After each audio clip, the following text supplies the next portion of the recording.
오늘은 이제 마태복음 우리 두 번째 시간인데요. 우리 마태복음 2장을 가지고 우리 진정한 왕이란 제목으로 우리 함께 말씀을 좀 나누겠습니다. 이 마태복음 2장은 이제 예수님이 탄생하시는 1장과 2장이 연결되면서 이제 탄생하신 예수님을 경배하러 오는 동방박사 이야기로 시작이 되죠. 2장은.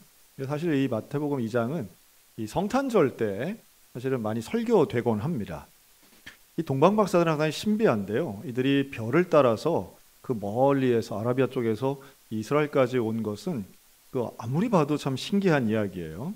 이들은 율법도 토라도 모르는데 또 더더군다나 여호와 하나님에 대한 신앙을 고백하는 사람들도 아닌데 이들은 예수님을 왕이라고 인정하고 이 세상의 왕을 찾아서 여기까지 오지 않습니까? 다 이게 상당히 특별하면서도 하나님의 섭리가 있는 과정이다 이렇게 볼 수 있습니다. 그런데 그 속에서 하나님께서는 이 요셉과 마리아에게 계속해서 메시지를 주세요. 그러니까 천사가 나타나서 말씀하시고 또 꿈에 현몽하셔서 이렇게 말씀을 하시는데 그 내용들이 하나같이 이제 앞으로 일어날 일들에 대해서 말씀하세요. 근데 그 일어날 일들에 대해 말씀해 주시는 것도 물론 놀라운 일이죠. 그래서 아들을 낳을 것이다. 또 아들의 이름을 이렇게 지어라. 그리고 또 있어요. 근데 애굽으로 피해라. 이제 오늘 본문이 그거잖아요. 근데 여기다가는 다 이제 애기들 다 죽는다. 애굽으로 피해라. 또 애굽에 가 있으니까 이제 됐다. 이제 이스라엘로 돌아와라. 근데 이렇게 천사가 계속 알려줍니다. 별도 신비롭고 천사도 신비롭고 다 신비롭긴 한데 우리가 생각할 때는 이런 하나님의 메시지 또 하나님 말씀, 천사를 보는 거 얼마나 그 귀한 체험이에요. 그런데 그런 체험을 하고 있는 요셉과 마리아는 지금 어떤 심정일지 한번 생각을 해보세요. 아기를 낳는데 여간방이 없어서 마구간에서 낳습니다. 그렇죠? 그 집을 떠나가지고 하여튼 지금도 집 떠나면 고생이란 말을 우리가 입에 달고 사는데 누가 반겨주는 데 없이 애굽이 웬 말입니까 또, 그렇죠? 그 애굽으로 가가지고 또 있다가 한 3년 있다가 또 다시 이스라엘 돌아오는데 여러분 이 과정이 편안하고 안락했겠습니까? 불안하고 불편했겠습니까? 당연히 불편한 거예요. 이건 자기 그냥 물론 고향집이라고 해서 무슨 풍요로운 건 아닐지라도 그래도 이게 지금 뭐 하는 일이라는 거죠. 그러니까 고생을 하면서 지금 힘들고 어려운 방랑 같은 여행길. 물론 천사가 가르쳐줘서 위기를 모면하고는 있지만 이게 그렇게 편안하고 안락한 길이 아니라는 게 중요해요. 그러니까 우리는 천사가 좀 나타나서 하시면 좀 우리 상황을 좀 바꿔줄 수는 없나? 그러니까 애굽 좋게 말해서 피신이지 도망가 돌아와 이거잖아요. 그러지 말고 차라리 모든 문제의 근원은 헤롯 대왕이에요. 헤롯 왕이에요. 헤롯 왕을 없애주시면 되잖아요. 그렇잖아요. 그러니까 오히려 도망갈 일도 안 만들고 무슨 마구간 아니라 조리원까지는 아니어도 그래도 좀 제대로 된 방이고 이러면 얼마나 좋겠어요. 그런데 그렇지가 않은 거예요. 요셉과 마리아는 당시의 열악한 환경을 고려할지라도 힘들고 어려운 길을 계속해서 몇 년간 다녔다라고 우리가 봐야 되고요. 그런데 그에 비해 왕궁의 안락함의 주인공은 누구냐? 그게 바로 헤롯 왕이에요. 사실 이 2장에서 살펴보아야 할 인물은 바로 이 헤롯이라는 사람인데요. 이 헤롯은 정말 대단한 인물입니다. 당시에. 그러니까 BC 한 67년경 요때 태어난 사람인데 이 사람이 사실 왕으로 나오잖아요. 근데 이때 당시에 가장 높은 황제는 아우구스투스라고 해서 로마 황제입니다. 그러면 이 왕은 무슨 왕인가? 나중에 예수님이 십자가에 달려 돌아가실 때 분봉왕이라는 사람들이 나오는데요. 그거하고 좀 개념이 비슷한 거예요. 이 지역을 다스리는 우리가 이제 호칭은 왕이라고 하지만 황제하고는 비교가 안 되죠. 황제의 명령을 받아서 이 지역을 다스리는데 이 헤롯은요. 얼마나 대단하냐 하면 25살에 갈릴리 지역의 총독이 된 사람이에요. 그리고 이 유대 땅 전체를 다스리는 유대 지역의 왕이 된 건 32살에 됩니다. 그리고 30년 넘게 한 37년을 다스려요. 그러니까 사실은 그 안에서는 유대 지역에선 절대적 권력을 가지고 있는데 이거 어떻게 가능했을까? 25살짜리가 이거 어떻게 되나 하면 그 아버지 때로부터 권력을 물려받은 겁니다. 이 아버지가 헤롯 안티파스 2세라고 하는 사람인데 이 사람은 정말 더 대단해요. 이 사람은 로마인이 아니에요. 그렇다고 유대인도 아니에요. 에돔 사람이에요. 에돔 사람. 그러니까 로마인이 볼 때는 이 피지배 민족이었던 거예요. 또 유대인이 볼 때는 이방인이에요. 그러니까 이 태생적인 한계가 이 헤롯 집안 안에 있습니다. 그래서 그런데도 불구하고 이러한 총독이 되고 왕이 된다는 게 이게 얼마나 대단했겠어요. 자, 우리 한번 잘 생각해 보세요. 이 혈통적인 그 당시로서는 혈통 이런 게 되게 중요하던 시절이잖아요. 집안 혈통. 그런데 이것도 약한 사람이 지역을 다스리는 정치적인 지도자가 됐다. 거기에는요, 그 과정 속에 무수한 불법적인 요소와 뭐 위에 사람한테는 잘 보이고 아래 사람한테는 처절한 이러한 과정 속에 이 집안이 일어선 거예요. 그렇죠? 여러분 지금도 사실은 그렇지 않습니까? 지금도 어떤 권력을 잡기 위해서는 뭐 어떤 은유적 표현으로 손에 더러운 건 묻히고 지금 뭐 그런 거 묻힌 분들이 지금 다 재판받고 있는 거잖아요. 지금 연일 나오는 거 아닙니까? 야, 저런 건가 싶어서 요즘 나오는 그 야당의 당대표가 받고 있는 그 재판의 현실은 야, 대한민국 경제와 정치는 저렇게 돌아가는 건가 보다. 그렇게 전임 대통령을 비난하고 욕했던 그분들이 그냥 똑같이 하고 있었구나라고 하는 거를 또 이렇게 보니까 전임이 아니라 전전임. 이거 참 보면 야, 이게 뭐 그냥 옛날이나 지금이나 뭐 그냥 그런가 보다. 재벌이 돈 버는 게 뭘 물건 팔아서 버는 게 아니라 결국은 특혜를 통해서 돈을 벌고 그 특혜를 받기 위해서 지자체장이나 정치인들에게 저런 식으로 이렇게 간접적으로 돈을 주는 게 그 여전히 있구나. 참 마음 아프더라고요. 목사님이 무슨 얘기를 하나 좀 무슨 뭔 누구 얘기를 하는 건가 모르는 분들에겐 축복이 있으라. 모르는 게 축복이고 알면 또 우리 목사님은 그 여당 편인가 또 이러시면 또 그건 수정될지어다. 네, 뭐 그런 거죠. 여러분 권력의 속성이 있습니다. 권력은 기본적으로 욕망이 있어요. 권력은 끝없는 욕망 속에 자라납니다. 참 신기해. 여러분 그 욕망과 욕심이 결합되는 거죠. 그 욕망과 욕심이 결합되면요 성취를 이제 이루잖아요. 이만큼 이제 그러면 더 많이 가지고 싶어해요. 이 권력의 욕심은 한이 없는 거예요. 계속 가지죠. 그 갖는데 이 갖고 소유하고 욕심을 채우는 이 과정 속에 혹시라도 이걸 잃어버릴까봐 이 권력의 속성의 또 한 면에는 의심이 있습니다. 그러니까 의심과 욕심 이 두 가지가 권력을 끝없이 끌고 가는 거예요. 그러니까 그 안에서는 욕심 때문에 결합되기도 하고 의심 때문에 분리되기도 합니다. 이게 권력이 갖고 있는 참 무서운 면이에요. 이제는 끝났으니까 종영된 드라마 재벌집 막내 아들이라는 드라마 있었습니다. 그거 보시고 어떤 목사님이 그런 말씀하시더라고요. 자기는 이해가 안 된다는 거예요. 도대체 왜 저렇게 형제들끼리 싸우냐는 거예요. 백화점을 받았는데 왜 더 욕심을 부리냐는 거예요. 그렇죠? 재산이 그렇게 수백억 원이 있는데 뭘 더 가지려고 저렇게 형제들끼리 싸우고 그냥 저 드라마니까 저렇겠지.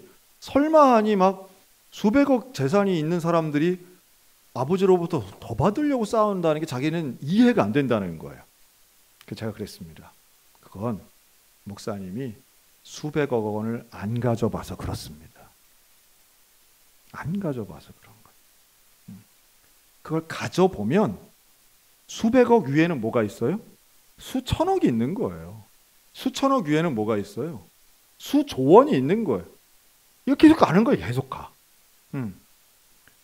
100억이 없는 우리는 100억은 무슨 100억. 무슨 1,000만 원만 줘도 나는 그냥 한없이 나는 효도하겠네. 우린 다 이렇게 생각할지라 모르겠지만 가지면 달라지는 게 이 욕심의 속성입니다. 이건 정도의 차이만 있죠. 저나 여러분이나 다 똑같은 거예요. 다 똑같아요. 우리는 작은 액수에도 사실은 욕심을 내잖아요. 지난주 우리 설교 들으니까 우리 노승빈 전사님 사모님만 욕심이 없다고 이제 우리 들어서 아주 감동이 크게 받았는데, 근데 다 욕심이 있고요. 그 욕심을 채우기 위해서 욕심을 잃지 않으려고 의심합니다. 끝없이 의심해요. 그러니까 그 재벌가 형제들끼리 서로 맨날 의심하잖아요. 싸우고 또 자기 직원을 의심하고 자기 가족을 의심하고, 끝없이 의심하는 건 결국 많이 가지고 있고 지킬 게 많은 사람들은 끝없이 의심하는 겁니다. 못 울긴 해도 지금 재판 중인 정치인들 입장에서는 자기가 친했던 만났던 사람들 지금 다 의심하고 있을 거예요. 화천대유 망할지어다 진짜. 모르는 분은 복이 있을지어다. 그런데 오늘 나오는 이 헤롯 왕이 딱 여기에 해당이 되는 겁니다. 이 헤롯 왕이 하고 있는 일 몇 가지, 오늘 기록된, 사실 마태복음 2장에 기록된 일들은요, 헤롯 왕에 대해 상당히 뭉뚱그려서 아주 중요한 사건 몇 가지만 기록합니다. 이 헤롯이 아버지 헤롯과 자기가 2대에 걸쳐서 해놓은 위대한 일 중에 하나가요, 도시 건설이었어요. 우리 지금도 이스라엘의 성지 순례 가면 제일 먼저 방문하고 나는 가이사랴 빌립보라는 곳이 있거든요. 이 헤롯 집안이 만든 거예요. 어마어마합니다, 사실은. 그 도시 전체가 정말 입이 떡 벌어질 정도로, 이게 2000년 전에 이런 걸 만들었다고? 그런 어마어마한 도시와 건물들을 이 사람들이 만들어요. 그러니까 사실은 이 헤롯이 자신의 출생이 약하고 리더십의 정권의 정통성이 약한 사람이기 때문에 이런 어마어마한 사업을 많이 벌이고요. 또 좀 열린 정책도 펴니다. 그래서 친유대적인 정책들도 많이 펴요. 또 자기 자신은, 본인은 이 하스본 왕가라고 하는 당시에 그 왕가 딸과 결혼을 해서, 정략적인 결혼이죠. 그래서 자신의 그 신분 세탁을 하면서 이 정권을 유지하고 키우려고도 애를 씁니다. 자, 그런데 그런 업적도 있고 노력도 있지만 그에게는 끊임없는 이 권력욕 뒤에 있는 의심이 있었어요. 그래서 헤롯은 자기의 권좌를 빼앗길까 봐 누구를 죽이느냐 하면 자기 아내도 죽이고요, 자기 장모도 죽이고요, 그러니까 자기 처갓집 식구들도 죽이고, 정말 믿을 수 없는 자신의 아들들도 죽입니다. 아들이 물론 많았는데요, 그 중에 아들 3명이나 죽였다는 기록이 나와요. 그러니까 이게 말이 되나라고 생각하지만, 이러한 역모나 아니면 역모에 대한 가능성, 또 그러한 첩보를 들었을 때 여지없이 처벌했던 사람이 바로 이 헤롯입니다. 자, 그렇기 때문에 이러한 전이해를 가지고 헤롯을 보면요, 그가 했던 말들을 우리가 좀 다시 보게 돼요. 즉, 동방박사가 와서 뭐라 그러냐면 유대의 왕이 나신다고 그랬거든요. 이 말을 들을 때 가장 긴장하고 가장 놀랄 사람이 바로 헤롯입니다. 헤롯에게는 다른 게 두려운 게 아니라 왕이란 단어가 두려운 거예요. 의심이죠. 의심이 낳은 괴물은 결국 죄악을 낳는데, 그렇기 때문에 동방박사에게 거짓말을 하죠, 헤롯이. 야, 그 왕이 어디서 나는지 가르쳐다오. 그래야 내가 가서 경배하려고 한다. 근데 헤롯은 경배할 생각이 1도 없는 거예요. 그런데 가르쳐달라고 하죠. 거짓말한 겁니다. 욕심을 채우고 의심을 해소하기 위해서는 거짓말도 불사하는 것이, 이게 이제 권력의 속성입니다. 거짓말 잘하죠. 권력자들은 얼마든지 거짓말을 합니다. 참 무서운 거죠. 사람들에게 약속하기도 하고 그 약속을 이용하기도 하고. 그런데 이러한 거짓말에 헤롯이 당합니다. 누구에게 당하느냐? 동방박사들에게 속습니다. 이들이 예수님을 만나서 황금유향 모략 드리면서 경배는 했지만 다시 헤롯에게 돌아가지 않아요. 자, 이것을 깨달았다는 것이 이제 16절이죠. 헤롯이 박사들에게 속은 줄 압니다. 그러니까 박사들이 사라진 거예요.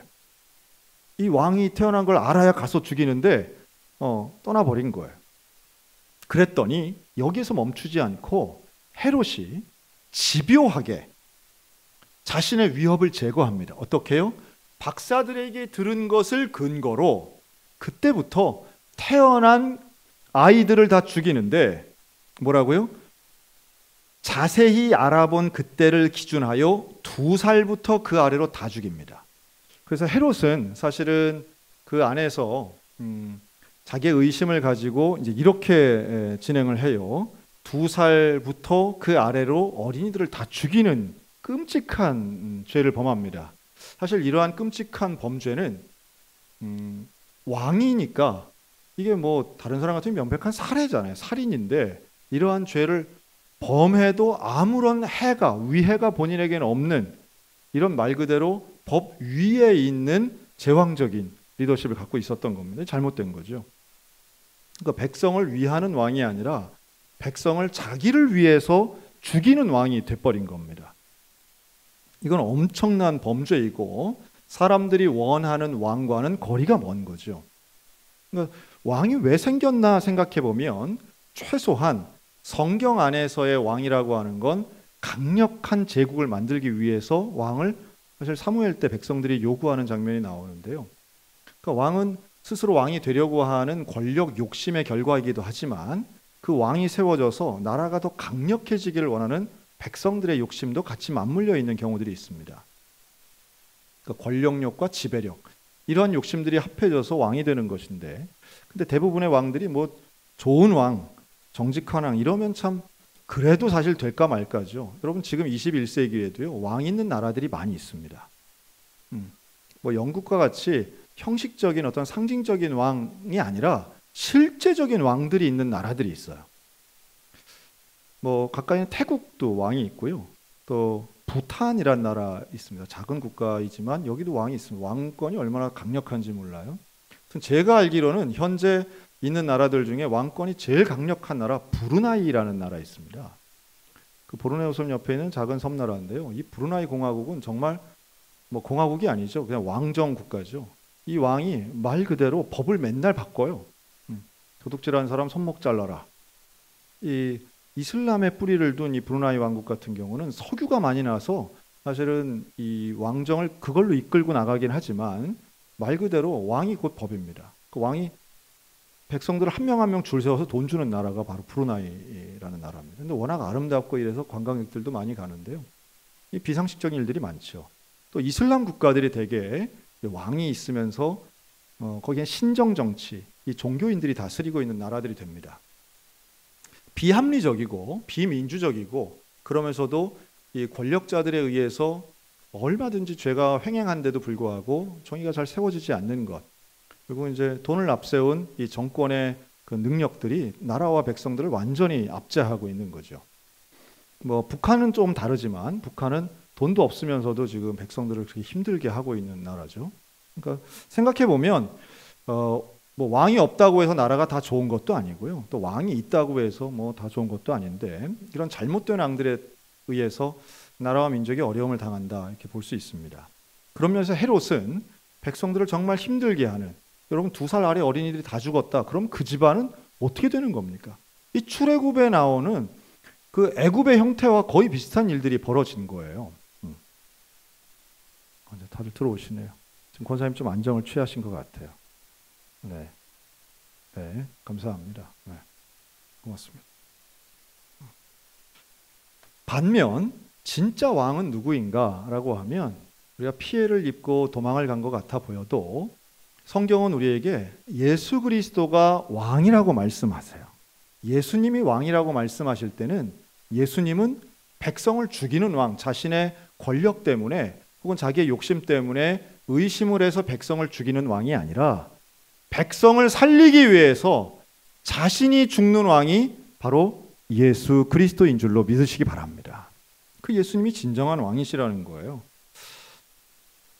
근데 그 왕이 태어나기 위해서 하나님의 천사가 이 요셉과 마리아에게 주신 메시지는 애굽으로 내려가라. 그리고 다시 돌아와라. 근데 그렇게 돌아올 때 한 3년 정도 걸리는데요. 돌아올 때가 언제냐? 헤롯이 죽은 후에였어요. 헤롯이 죽어요. 사실은 백성들을 죽이는 자기 권세를 위해서 백성들을 죽이고 그 어린 아기들을 죽이는 이런 죄를 자행했음에도 불구하고 본인은 그 이후에 몇 년 살지도 못하는 거예요. 참 그런 거 보면 이 인간이 갖고 있는 욕심의 끝은 결국 사망과 연결되어 있습니다. 이 죽음이 있으면 본인이 아무리 욕심이 있다 한들, 또 본인이 아무리 무슨 웅대한 계획이 있다 한들 죽음 앞에서는 힘을 쓰지 못하는 거죠. 남을 죽일 수는 있지만 자신을 계속 살게 할 수는 없는 겁니다. 이 땅의 인간의 왕은, 인간적인 왕의 한계는 결국 여기에 있어요. 타인의 생명을 죽이기도 하고 또 안 죽일 수도 있는 권력은 있을지 몰라도 정작 본인의 죽음 앞에서는 한없이 약해질 수밖에 없는 게 인간의 왕입니다. 똑같은 거죠. 왕이든 종이든 하나님 앞에서의 생명의 유한성은 똑같습니다. 그런데 그 안에서 욕심과 의심으로 남을 괴롭히기도 하고 자신의 것을 착취하기도 하는 이런 왕의 모습은 결국 내 속에 있는 악한 모습의 투영이라고 볼 수도 있겠습니다. 저는 그래서 이렇게 좀 결론을 내리고 싶어요. 여러분, 우리 마음속에 헤롯과 같은 남을 죽이는 이러한 왕의 모습이 떠나갈지어다.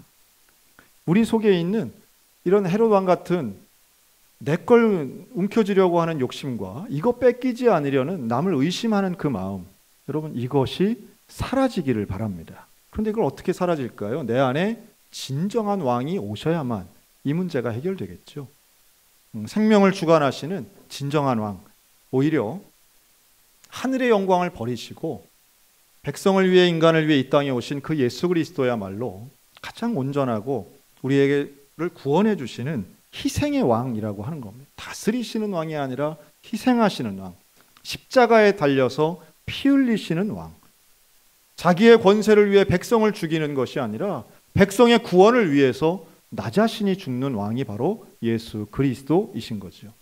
여러분, 그분이 저와 여러분의 진정한 왕이신 줄로 믿습니다. 그분이 오늘 우리의 마음 가운데 들어오기를 원하시고 그분이 우리의 삶을 주관하기를 원하십니다. 우리 오늘도 헤롯의 모습은 없애고 생명의 왕 되신 예수 그리스도와 동행하는 저와 여러분들 다 되시기를 주님의 이름으로 축복합니다. 아멘. 기도하겠습니다.